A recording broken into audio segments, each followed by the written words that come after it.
So hello, hi and welcome back to yet another video. This is your programming friend Piyush and I hope you all are good and fine. तो जैसा कि आप सबको पता है कि हम डेटा स्ट्रक्चर शुरू कर रहे हैं आज से, और ये जो डेटा स्ट्रक्चर पढ़ाऊंगा ये गेट के स्पेसिफिक भी होगा और आपका प्लेसमेंट स्पेसिफिक भी होगा। तो एक तरीके से बोल सकते हो this is the first class. और डेटा स्ट्रक्चर या एल्गोरिदम पढ़ाने से पहले अगर हम शुरू करते हैं तो हम सबसे पहली चीज़ हम क्या शुरू करते हैं, एक जैसा कि हमारा अभी तक का सब कुछ करना सबना है, तो हम शुरू करते हैं with the help of the time complexity, कि हम किसी भी कोड की टाइम कॉम्प्लेक्सिटी हम कैसे निकालते हैं। बेसिकली हमारा सबसे फर्स्ट टॉपिक हमारा ये होता है किसी भी एल्गोरिदम पे। बट टाइम कॉम्प्लेक्सिटी कैसे निकाली जाती है, वो जैसे कि बिगो हो गया वगैरह ये सब हो गया, हम ये सब हमने पढ़ा हुआ है थोड़ा बहुत, जिनको थोड़ा बहुत भी आइडिया है, नहीं भी आइडिया है तो हम इसको आगे कवर करेंगे। बट जो मेरा जो सबसे फर्स्ट लेक्चर है वो थोड़ा सा अलग हट के मैं बता रहा हूँ। दैट वन इज़ कि वाई टाइम कॉम्प्लेक्सिटी। और जो प्रैक्टिकल नॉलेज जो है कि अगर आप मतलब सपोज करो कि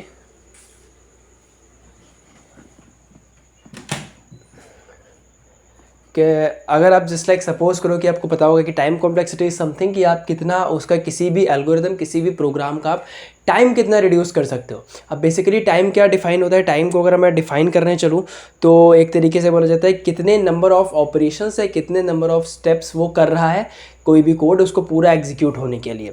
तो हम इस चीज़ को रिड्यूस करने की अपने कोशिश करते हैं। बट क्या इसके अलावा कोई और भी ऐसी चीज़ें हैं जो कि हमारे किसी भी प्रोग्राम को अफेक्ट करती हैं। जस्ट फॉर एग्जांपल, अगर मैं बोलता हूँ अपने लैपटॉप में या फिर अपने कंप्यूटर में मैं ऐड करता हूँ ऐड 5,3, मतलब मैंने एक फंक्शन बनाना है जिसको क्या करेगा, ऐड करेगा 5 और 3 को। अब ये अगर कोई फंक्शन है जो कि ऐड 5 और 3 कर रहा है तो इसके लिए हम कुछ कोड लिखते हैं जस्ट लाइक डिफाइन फंक्शन। अगर मैं पाइथन की बात करूँ a, और इसके अंदर हम क्या लिख देते हैं, return a+b। This is the simple code in Python. ठीक है, सिंपल सा पाइथन में 2 लाइन का कोड होता है ये। तो अगर मैं बात करूं कि क्या ये सिर्फ टाइम ले रहा है, टाइम तो इतना सिर्फ एक ही स्टेप ले रहा है, ठीक। बट इसके अलावा और ये क्या ले रहा है, अगर कोई भी प्रोग्राम आप रन करते हो तो और वो क्या चीज़ें लेता है, वो आपके लेता है मेमोरी। ठीक है, कोई हर एक कोड जो भी आप प्रोग्राम लिखते हो, एल्गोरिदम लिखते हो, आपकी जितनी भी चीज़ें जो कि आपके लैपटॉप आपके फ़ोन में चल रही हैं, that took the inside the memory, वो कुछ उसकी स्पेस लेता है, मेमोरी लेता है। अब कोई भी मेमोरी से, अगर मेमोरी में हमारे पास क्या स्टोर होता है, मेमोरी में हमारे पास स्टोर होता है data. In this case the data is 5,3, 5 और 3, दिस इज़ द डेटा। तो सबसे पहले क्या करता है कोई भी कोड, डेटा जो होता है वो मेमोरी से उठाता है और उसी में फिर रीड करता है। तो ये क्या होता है कि मेमोरी को कैसे आप उसमें डेटा उसमें से कैसे रिट्राइव कर रहे हो या फिर कैसे उस डेटा को आप फैच कर रहे हो।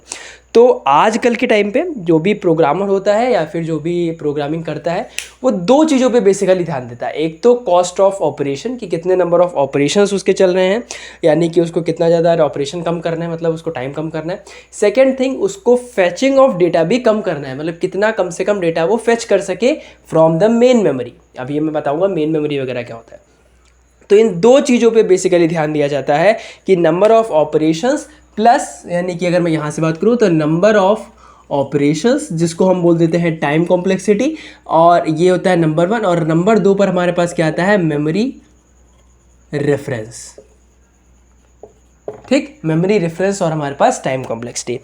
अब आप सबने सुना, आप सबको अगर मैं बताऊं कि what is memory reference, what is something these things, तो अगर मैं इस चीज़ पे आ जाऊं कि क्या होता है मेमोरी और कैसे इसमें फेचिंग होती है, तो इससे पहले मैं आपको बता देता हूं मेमोरी मॉडल क्या होता है। ठीक है, let's discuss about the memory model. अब मेमोरी मॉडल, किसी भी मेमोरी मॉडल में हमारे पास 4 चीज़ें होती हैं, 4 से 5 चीज़ें। सबसे पहली चीज़, we have the main memory. This is the main memory. ठीक, we have main memory. Main memory के अलावा हमारे पास और क्या होता है, वी हैव कैशे। ठीक, कैशे मेमोरी। कैशे मेमोरी क्या होती है, जिस द टेम्परेरी मेमोरी, जो कि आप जो डेटा ज़्यादा से ज़्यादा जो यूज़ करते हो वो आपके कैशे में आता है। अब कैशे में 2 तरीके के हमारे पास होती हैं। सबसे पहले हमारे पास आता है दैट इज़ द L2। ठीक, that is the L2 cache. फिर हमारे पास आता है L1 कैशे। और इसके अलावा हमारे पास क्या होते हैं, रजिस्टर्स हमारे पास होते हैं, और साथ में अर्थमेटिक वगैरह जो फंक्शंस हम जो ऐड वगैरह यूज़ करते हैं उसके लिए वी हैव ALU यूनिट। ठीक, ये चीज़ें हमारे पास होती हैं। अब तुम्हें यहाँ पे कुछ दिख रहे होंगे बॉक्सेस, और उन बॉक्सेस के हमारे पास कुछ साइजेस जो है वो थोड़े से डिफरेंट मैंने बना रखे हैं। अब वो बॉक्सेस के साइज़ क्या डिफरेंट होते हैं, तो ये सब इनके क्या दे रखे हैं, इनके मेमोरी के साइजेस। सबसे ज़्यादा स्पेस किस में होगी, मेमोरी, मेन मेमोरी में, जो कि करीब 1000 ऑफ MBs में हमारे पास होती है। Main memory is in the 1000 of MBs, जो कि हमारे पास दे रखी होती है, मतलब टेंस और हंड्रेड्स ऑफ मेमोरीज़ में। L2 कैशे जो हमारे पास होता है, दैट वन इज़ बेसिकली आप बोल सकते हो कि इसका साइज़ उससे थोड़ा सा कम होता है, ये 10 MBs के करीब होता है, tense of MBs। L1 cache जो होता है वो आपके KBs की रेंज में होता है, हमारे पास KB की रेंज में हमारे पास आ रखा होता है। रजिस्टर जो होते हैं वो नंबर्स की फॉर्म में होते हैं, बेसिकली 8 से लगा करके 32 रजिस्टर्स हमारे पास होते हैं। तो सबसे बड़ा साइज़ किसका होता है, मेन मेमोरी का, उसके बाद फिर L2 कैशे, L1 कैशे। अब L2 L1 कैशेज़ क्या है, ये समझ लो लेवल ऑफ कैशेज़ हैं, लेवल 2 और लेवल 1। तो सबसे पहला जो इनिशियली जो हमारे पास डेटा होता है वो सारा का सारा किस में पड़ा होता है, हमारे पास मेन मेमोरी के अंदर।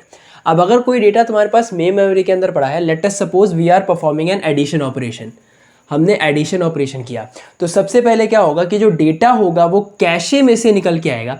और या तो समझ करो कि जो भी ALU में जो चीज़ें जाएंगी वो कहाँ से जाएंगी, रजिस्टर से होके जाएंगी। तो डेटा को आपको रजिस्टर पे होना पड़ेगा। तो अब रजिस्टर पे होने के लिए लेट अस सपोज कर लो तुम्हारा डेटा जो है वो रजिस्टर पे ही पड़ा हुआ है, तुम्हारे 2 नंबर रजिस्टर पे पड़ा हुआ है। अब वो रजिस्टर से कहाँ जाएगा, ALU पे, ALU से फिर रजिस्टर पे आएगा, मतलब ALU पे पहले ऑपरेशन परफॉर्म होगा एडिशन, देन वो रजिस्टर में जाएगा। और इस पूरे काम को करने के लिए कितने साइकिल लगेंगे, 1 साइकिल। 1 साइकिल इज बेसिकली कि कितने नंबर ऑफ स्टेप्स या फिर कितने नंबर ऑफ ऑपरेशंस वो पर सेकंड करता है। तो एक तरीके से मान लो इस पूरे को करने के लिए उसको 1 साइकिल लग रहा है। ठीक, अगर मैं इस चीज़ को एक अलग लिख लूँ, बिकॉज हमें इस चीज़ का आगे काम पड़ने वाला है, तो अगर मैं यहाँ पे लिख लूँ कि अगर मैं जा रहा हूँ R से लगा करके ALU पर, तो मुझे कितना पड़ रहा है, 1 साइकिल। ठीक, अब लेट अस सपोज कि हमारे पास जो डेटा है, वो L1 कैशे में है। तो जो L1 कैशे में डेटा है, L1 कैशे से हमारे पास रजिस्टर में लोड होने के लिए इसको कितनी साइकिल चाहिए होती हैं, 2 साइकिल्स। ठीक, L1 से रजिस्टर, रजिस्टर से ALU, तो ये कितनी साइकिल में कंप्लीट हो जाता है, हमारे पास 2 साइकिल में कंप्लीट हो जाता है। अब ये मान के चलो कि हमारे पास डेटा L1 कैशे में नहीं है। अब अगर L1 कैशे में नहीं है तो वो कहाँ पे होगा, L2 कैशे में होगा। तो वो क्या करेगा, वो L2 कैशे से L1 कैशे में जाएगा, L1 से R में जाएगा, R से ALU में जाएगा। तो अगर कोई हम डेटा L2 कैशे से ले रहे हैं, then it will take the 10 cycles, not in the steps कि आप उसमें 2 लग रहे हैं उसमें 1 लग रहा है, तो उसमें कितना लगेगा, 10 साइकिल्स। तो अगर कोई डेटा L2 कैशे में नहीं है, ठीक, अब यहाँ पे कैशे मिसेस, मैंने बोला था कि आपको यहाँ पे क्या चीज़ें आएंगी, कैशे मिसेस की फॉर्म में आपने देखूंगा। तो अगर L2 कैशे में नहीं है, किस में मिस हो रहा है, L1 कैशे में मिस हो रहा है। अगर L2 कैशे में भी नहीं है, अगर L1 कैशे में नहीं है तो L1 कैशे मिस है, L2 कैशे में भी नहीं है तो L2 कैशे मिस है। L2 कैशे मिस में मतलब L2 में डेटा नहीं है तो वो कहाँ से लेगा, फिर वो मेन मेमोरी से उठाएगा। अब अगर मेन मेमोरी से उठा रहा है, तो अगर आप कह दो कि मेन मेमोरी से अगर हम डेटा ले रहे हैं, then it will take the 100 cycles. ठीक, मीन्स कहाँ से कहाँ जाएगा, पहले L2 जाएगा, फिर L1 जाएगा, फिर रजिस्टर जाएगा, then it will perform the operation की L2 L1 वगैरह वगैरह। तो ये कुछ बेसिक चीज़ें थी जो कि हमें ज़रूरत पड़ती थी आगे। अब ये यहाँ पे हमें पता चला कैशे मिसेस, मतलब अगर L1 कैशे में नहीं है तो कितनी साइकिल ले रहा है वो, 2 साइकिल।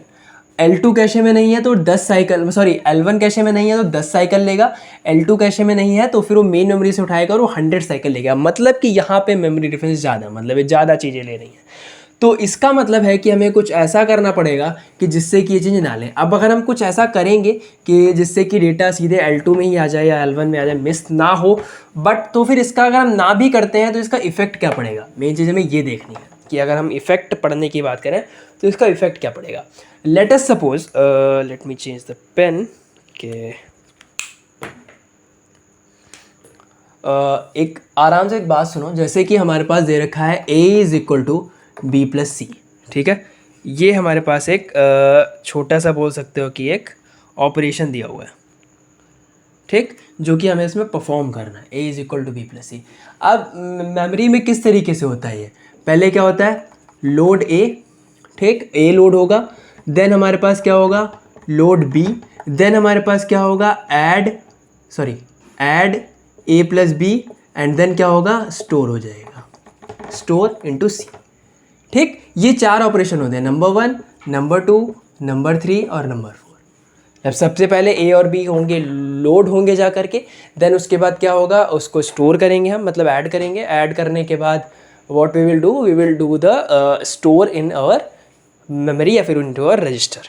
ठीक, तो वो एक डायग्राम यहाँ पे बना लेता हूँ, that ALU then register then L1 then L2 then main memory. ठीक, इसको ध्यान रखना और ये चीज़ें हमें ध्यान रखनी पड़ेंगी।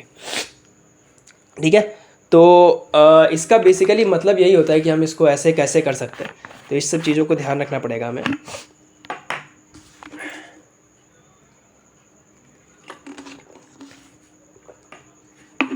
तो यार ये एक ऐसा टॉपिक है जो कि आई थिंक कोई भी पढ़ाना नहीं चाहता इतना ज़्यादा। ये हम बेसिकली कंपाइलर डिज़ाइन वगैरह में पढ़ते हैं, तो वहाँ से ये इसका बेसिकली रीज़न क्या होता है कि हम इसको डेटा स्ट्रक्चर में पढ़ना चाहिए, तो इससे पता चलेगा कि कैसे हम इस चीज़ सब चीज़ों को परफॉर्म कर सकते हैं। तो सबसे पहले क्या ऑपरेशन लगेगा हमारा, लोड ऑपरेशन। तो लोड ऑपरेशन ये कितना टाइम लेगा, अगर मैं लोड की बात करूँ तो load will take the 2 cycles, sorry. तो जो सबसे पहला काम होगा वो लोड होगा, फिर ऐड होगा, स्टोर होगा। ऐड और स्टोर ये दोनों कितने साइकिल लेंगे, ऐड प्लस स्टोर हमारे पास कितने साइकिल लेंगे, 2 साइकिल, एक साइकिल इसका, एक साइकिल इसका, एक साइकिल इसका। ठीक, स्टोर में हमारा 1 साइकिल लगता है, एडिशन में 1 साइकिल लगता है, तो एक साइकिल इसमें लग जाएगा। ठीक, अब जो हम डेटा लोड कर रहे हैं, जस्ट लाइक कि लोड कर रहे हैं, लोड हम किस तरीके से करेंगे, इन साइकिल के बेस पे। Either it will take 2 L1 से R, और इट विल टेक 10 साइकिल, और इट विल टेक 100 साइकिल्स। तो कहाँ से जाएगा, इट विल टेक फ्रॉम 2 से लगा करके 100 साइकिल्स के करीब हो जाएगा। ठीक, 2 से लगा के 100, बट यहाँ पे कितने एडिशन हो रहा है, एडिशन हमारे पास हो रहा है 2, दैट इज लोड कितने हो रहा है, 2 चीज़ें, तो इसको मल्टीप्लाई कर दो 2 से, तो बेसिकली 4 से लगा करके 200 तक हमारा ये जाएगा। अगर मैं इन सबको ऐड कर दूं तो मेरा कितना जाएगा, 6 से लगा के 202 साइकिल्स इस पूरे ऑपरेशन में हमारी परफॉर्म होंगी। तो इन सब का हमें मतलब नहीं, हमें बेसिकली क्या चाहिए कि 6 से लगा करके 202 साइकिल्स हमें यहाँ पे रेंज कर सकती हैं इस पूरे में। बिकॉज अगर सिंपल सा होगा तो 6 ही साइकिल जाएंगे और मैक्सिमम कितनी जा सकती है, 202। तो इट विल कॉस्ट मोर, और ये सबसे कम है तो ये सबसे कम चार्ज करेगा। अब हम ऐसा क्या करेंगे जिससे कि ये चीज़ हमारा कम चार्ज करे, ठीक है ना। तो 6 से आगे 202 चार्ज करेगा। अब समझ लो कि अगर एडिशन हो रहा है और अगर कोई एडिशन ऑपरेशन हमारा 202 मतलब वो कैशे में हाई नहीं मेन मेमोरी से उठा रहा है, then it will going to charge the 202 cycles, और उसको परफॉर्म होने में बहुत ज़्यादा ऑपरेशंस लगेंगे। और ये 202 साइकिल्स, मैं जस्ट साइकिल बोल रहा हूँ, अगर मैं इसको आप बोल सकते हो कि ऑपरेशंस के बेस में अगर मैं बात करूँ, तो अगर मैं इसको मल्टीप्लाई करने बैठ जाऊँ तो 100K के करीब ऐसा कुछ ऑपरेशंस आएंगे। तो एक तरीके से इतना मोटा मोटा अपने दिमाग में रखो that it will going to cost you the 202 cycles, और minimum is equal to 6 cycles. 6 cycles तक आ रहा है, इट इज़ परफेक्ट। बट अगर वर्स्ट केस में चला गया और 202 साइकिल आ गए, then it will going to effect, और तभी वहाँ पे आपके पास आएगा कि आपके पास में इतना ज़्यादा मेमोरी नहीं है, आउट ऑफ मेमोरी बॉन्ड, ये सब चीज़ें उसमें चल जाती हैं। तो अब मेन चीज़ होती है कि इसको हम रिड्यूस कैसे करें। तो कंप्यूटर्स जो होते हैं जिनको बनाया जाता है एल्गोरिथम वगैरह में, उनको क्या करता है, वो बहुत सारी स्ट्रैटेजी इस चीज़ के लिए अपनाते हैं। जस्ट लाइक अगर मैं इस डायग्राम की बात करूं, तो अगर यहाँ से L1 से R में जा रहा है, it will simple take the 2 cycles, कुछ ज़्यादा इफेक्ट ही नहीं पड़ने वाला। तो क्या करता है कंप्यूटर, जो भी आप डेटा जो फ्रीक्वेंटली जो यूज़ करते हैं हम, मतलब जो भी चीज़ें ऑपरेशन फ्रीक्वेंटली यूज़ करते हैं, वो उठा के मेन मेमोरी से उसकी एक कॉपी कैशे में डाल देता है। आपके फ़ोन में आप कैशे वगैरह क्लियर करते हो, तो वो कैशे में डाल देता है, ताकि अगर नेक्स्ट टाइम पे आपको वो डेटा चाहिए, वो मेन मेमोरी से 100 साइकिल्स लेने की बजाय वो आपके कैशे में से उठा करके वो 2 से 10 साइकिल के बीच में से उस चीज़ को निकाल ले। अब अगर L2 कैशे मिस हो गया, then it will going to effect. But अगर L1 कैशे मिस हो रहा है, नहीं परफेक्ट पंगा पड़ेगा। तो हमारे पास 2 चीज़ें आती हैं, एक तो आता है L1 कैशे मिस, और एक हमारे पास आता है L2 कैशे मिस। ठीक, L1 और L2 cache miss. L1 cache miss is quite perfect, because हम L2 में से निकाल सकते हैं, L2 में से लेंगे और L2 में से 10 साइकिल ले जाएंगे। बट अगर इन केस हमारे पास L2 कैशे मिस आ गया, तो इस चीज़ में हमारे पास मेन मेमोरी से हम उठाने लगेंगे, और it will going to effect, और ये वर्स्ट केस में चला जाएगा हमारा। तो आपको कुछ अपना कोड ऐसा बनाना है कि जिससे वो L1 कैशे मिस और L2 कैशे मिस ना आ जाए। L1 कैशे मिस आ रहा है, देन इट इज़ परफेक्ट। अब अगर मैं इसको कोड के जरिए अगर मैं इसको समझाऊं कि हम भाई कैसे किसी कोड के जरिए हम इसको लिख सकते हैं, तो let me explain with the code program जो कि हमने बहुत सारा डेटा स्ट्रक्चर पढ़ा हुआ है। अब आपको मैट्रिक्स तो पता होंगी, that we have a matrix जिसमें रोज और कॉलम्स हमारे पास होते हैं। ठीक है, आई गेस इतना सबको पता होगा कि मैट्रिक्स में रोज और कॉलम्स हमारे पास होते हैं। और स्क्वायर मैट्रिक्स क्या होती है? स्क्वायर मैट्रिक्स जिसमें नंबर ऑफ रोज और नंबर ऑफ कॉलम्स बराबर हो। मतलब कि अगर मैं 2x2 की अगर मैं मैट्रिक्स लेता हूँ तो मेरे पास कुछ ऐसी मैट्रिक्स आएगी, ये और एक ये। मान के चलो इसका मैं देता हूँ 1 2 3 4 और इसमें मैं डाल देता हूँ 0 1 4 5। ठीक, ये मेरे पास दो मैट्रिक्सेस हैं। अब मैं कहता हूँ इन दोनों को आपस में मल्टीप्लाई करो, मीन्स मैट्रिक्स मल्टीप्लिकेशन। तो मैट्रिक्स मल्टीप्लिकेशन किस तरीके से होता है? इसका रो और इसके कॉलम्स हमेशा मल्टीप्लाई होते हैं और वो एडिशन कर जाते हैं। मतलब 1 × 0 + 2 × 4, और ये इस वाले मतलब जो हम नई मैट्रिक्स बनाएंगे तो उसमें ये आएगा 1 × 0 + 2 × 4, और ये कुछ इस तरीके से बनेगा, 2 4 8 बन जाएगा, और वो कुछ ऐसे बनेगा। ठीक, तो मैट्रिक्स मल्टीप्लिकेशन करने के लिए we use a for loops. ठीक, अब सपोज करो मान लो कि ये हमारी मैट्रिक्स है जिसमें हम इसको मान लेते हैं 0 1 0 1, ये इसके इंडेक्सेस 0 1 0 1 इंडेक्सेस। तो अगर मैं मल्टीप्लिकेशन की बात करूँ तो this is the matrix A, this is the matrix B, this is the matrix C. तो C is equal to A × B। तो अगर मैं सी की फॉर्मूला अगर मैं लिखूँ कि सी कैसे आएगा, तो सी i, j पे कैसे आएगा? Sigma k is equal to 1 to n, और इसमें हमारे पास क्या आएगा? A I K × B K J। ठीक, एक लूप चला दो I J के, मतलब हमारे पास 3 लूप बेसिकली चलने चाहिए। एक तरीके से अगर मैं ऐसे बताऊं तो एक I के लिए, एक J के लिए, एक K के लिए। ठीक है, तो ये एक बेसिकली हम इसमें फंडा अपनाने वाले हैं कि आपको कैसे करना है। CIJ मतलब कि अगर 0 0 अगर मुझे चाहिए तो C0 0 के लिए मुझे कौन कौन से मल्टीप्लाई करने पड़ेंगे? A 0 और 0 इंटू B 0 और 0, A 0 0 इंटू B 0 0। इसके साथ मुझे और क्या करना पड़ेगा? बिकॉज K की वैल्यू 1 से लेके 2 तक जाएगी, तो 0 और 1 इंटू B 1 और 0। तो 1 0 और 0 1, यानी इसका 0 1 इसका 1 0, इन दोनों को आपस में ऐड कर देंगे हम और ये मिल जाएगा। तो this is basically simple formula of matrix multiplication, जैसा कि हमने बीच में पढ़ रखा है। अब मैं इसके 2 कोड लिखता हूँ, 2 प्रोग्रामिंग मतलब हम 2 तरीके से इसके कोड लिख सकते हैं। तो वो फटाफट लिख के फिर मैं तो बताता हूँ कि क्या इसका फंडा आगे अपनाने वाले हैं। तो हाँ, तो अगर हम इस चीज़ को देखें, ये कोड मैंने लिखा हुआ है यहाँ पे, तो ये 2 तरीके के कोड लिखे हुए हैं। इधर तुम्हें थोड़ा सा बड़ा दिख रहा होगा, लेकिन बड़ा कुछ नहीं है, थोड़ा सा मैंने लंबा लिख दिया।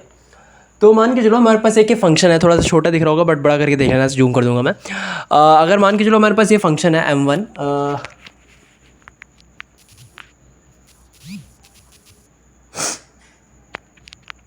ठीक है, मान के चलो m1 एक फंक्शन है जो कि मैट्रिक्स मल्टीप्लिकेशन चल रहा है। इसके पास हमारे पास 2 मैट्रिक्स आती हैं A और B, और एक C आती है मैट्रिक्स जिसमें कि हमें स्टोर करना है, और int n जो कि मैट्रिक्स साइज है। तो अगर मैं कोड नंबर 1 देखता हूँ तो इसमें क्या किया गया है? A के फॉर लूप ऊपर चलाया गया है, that for I is equal to 0 to n, for J is equal to 0 to n। एक इसके अंदर एक नेस्टेड लूप चलाया गया ये वाला, और फिर एक मैंने सम इनिशियलाइज किया है, int sum is equal to 0। फिर एक अंदर मैंने फॉर लूप चलाया है k is equal to 0 to n। Sum में मैं इसकी वैल्यूज़ स्टोर कर रहा हूँ जो कि बेसिकली है। फिर इस फॉर लूप को एंड करेंगे हम, और इस वाले फॉर लूप के अंदर एग्जीक्यूशन यहाँ आएगा, और CIJ के अंदर सम की वैल्यू स्टोर हो जाएगी। नेक्स्ट वाले के अंदर हम देखें अगर, तो for I is equal to 0 to n, J is equal to 0 to n। मैंने क्या किया? पहले जो आउटपुट वाली मैट्रिक्स थी उसको मैंने 0 से इनिशियलाइज़ कर दिया, मतलब मैंने बता दिया कि हाँ एक मैट्रिक्स मैंने बना दिया है। फिर मैं क्या कर रहा हूँ? फिर मैं इस पूरे लूप को यहाँ से एंड कर रहा हूँ पूरा का पूरा। एक मैं यहाँ से एक नेस्टेड फॉर लूप चला रहा हूँ, 3 लूप अंदर की तरफ चला रहा हूँ 1 2 3, और ये क्या कर रहा है? I 0 to n, J 0 to n, K 0 to n, और CIJ plus AIK into BKJ। ठीक, this is basically the thing. अब इन 2 कोड को बड़े ध्यान से और बड़े ही आराम से देखना।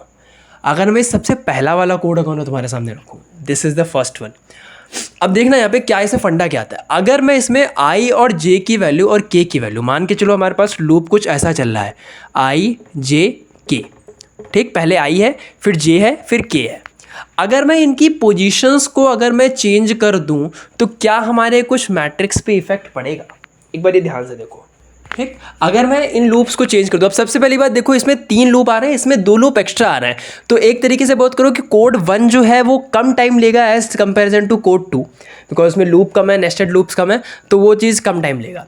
बट यहाँ पे क्या देखो, अगर मैं आई जे और के की लूप को अगर मैं चेंज कर देता हूँ, then this will definitely going to affect my output, because फिर सी आई जे और के की वैल्यू हमारे पास चेंज है। कुछ नहीं चेंज करना है, ये सब नहीं चेंज करना है कुछ, तुम्हें सिर्फ खाली लूप को तुम्हें उल्टा सीधा करना है। मतलब यहाँ जे की जगह के कर दो, के की जगह जे कर दो। अगर हम आई जे की जगह पे अगर हम आई के जे कर दें तो क्या it will going to affect? Yes, it will going to affect.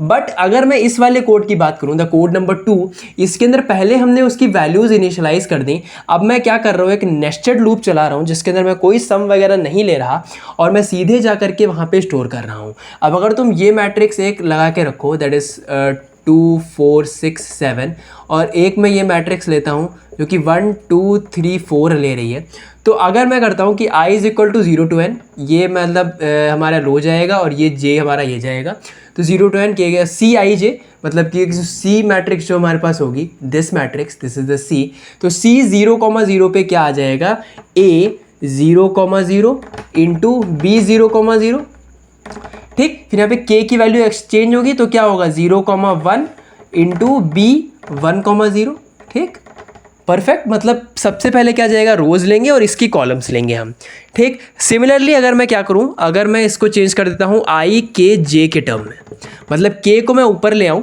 अगर जहां पे सपोज करो तुम यहाँ पे के है और यहाँ पे जे है, तो के तो 0 से n चलेगा, उसके कंपैरिजन में जे 2 बार चलेगा, उसके कंपैरिजन में जो जे 2 बार चलेगा। तो अगर मैं आई की वैल्यू 0 होगी, फिर हमारे पास क्या आएगा, के की वैल्यू 0 होगी, के की वैल्यू 0 के लिए 2 बार चलेगा, 0 और 1 जे 0 1 2 बार चलेगा, तो सी की वैल्यू 0,0 पे हमारे पास क्या आ जाएगी, ए 0,0 इंटू बी 0,0, ठीक।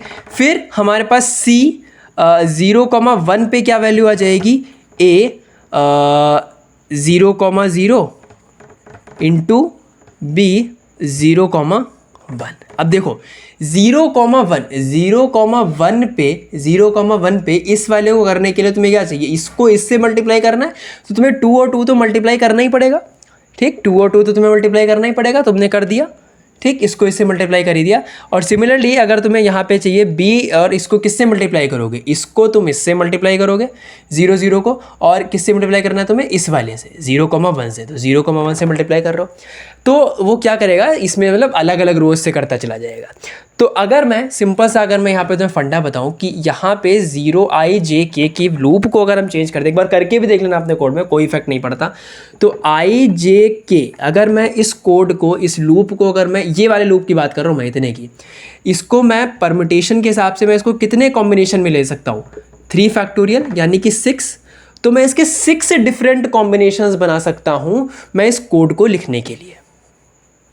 ये बात आ रही समझ, मतलब यहाँ पे आई जे के की वैल्यू हमारे पास मैटर नहीं करेगी, तो फिर हम 6 डिफरेंट कॉम्बिनेशंस ले सकते हैं कि हम इसको कर दें। बट अगर हम 6 डिफरेंट कॉम्बिनेशंस ले रहे हैं तो इसमें से बेस्ट कॉम्बिनेशन कौन सा होगा, अब वो बेस्ट कॉम्बिनेशन देखने के लिए हम पहले इसी सिंपल कॉम्बिनेशन को देखते हैं, जो कि हम जनरली हम यही फॉलो करते हैं कि हम वो लेना चाहते हैं, ये कि हम यही लेंगे। तो मैं इस यहाँ पे रेड की बजाय मैं यहाँ पे ब्लैक पेन ही लेता हूँ कि शायद ये थोड़ा सा अच्छा चलेगा मेरा। तो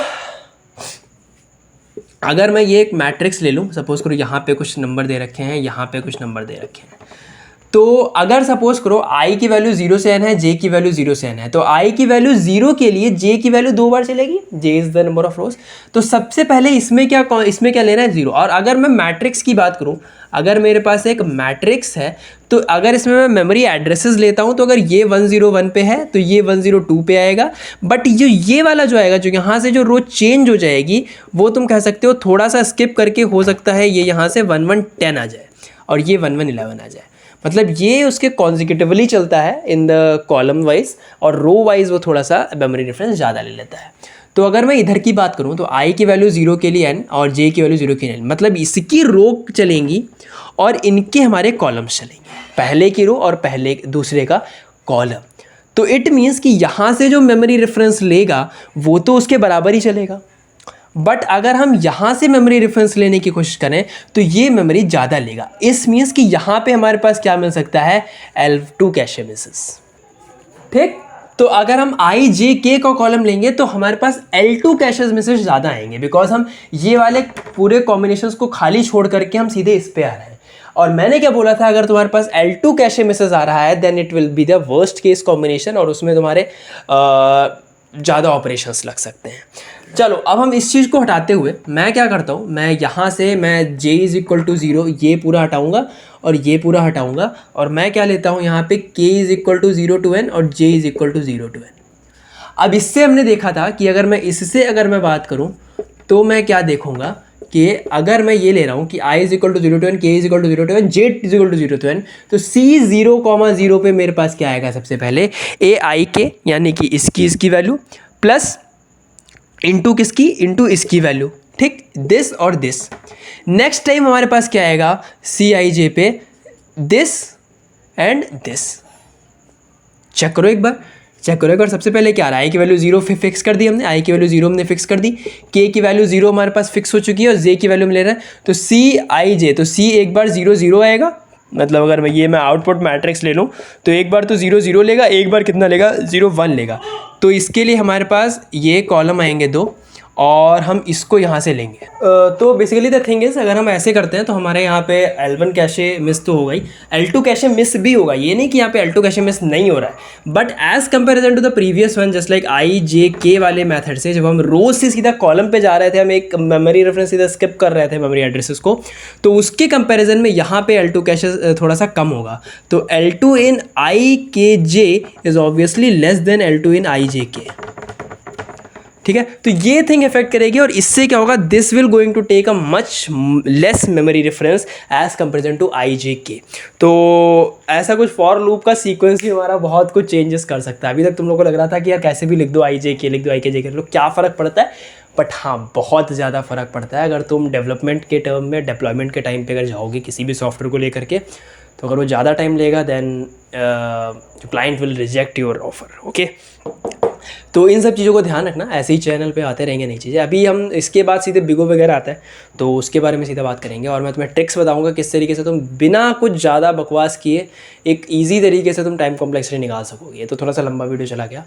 टिप्स एंड ट्रिक्स के लिए you can subscribe to the channel अगर नए हो, और बस यार पढ़ते रहो और इन सब चीज़ों पे थोड़ा सा फोकस कर सकते हो। अभी गेट की प्रिपरेशन कर रहे हो या फिर कहीं से भी डेटा स्ट्रक्चर्स में भी, और ये सबसे ज़्यादा क्वेश्चन पूछा जाता है कभी कभार। अगर आप कंपाइलर डिज़ाइन वगैरह में हम देखेंगे तो मैं कंपाइलर डिज़ाइन भी पढ़ाऊँगा उसमें, तो आगे उसमें थोड़ा सा डीप हो जाएगा ये। तो यार बस इतना ही रखते हैं आज के लिए, थोड़ा सा लंबा वीडियो चला गया 20-30 मिनट का। तो that's it from this video, see you guys in the next video. तब तक के लिए अपना ख्याल रखो, पढ़ते रहो और stay blessed. Bye bye, take care, अपनी हेल्थ का ध्यान रखो और लोगों का ध्यान रखो, मास्क लगा के रखो। Okay, so bye bye, take care, see you guys in the next one. तब तक के लिए शब खैर।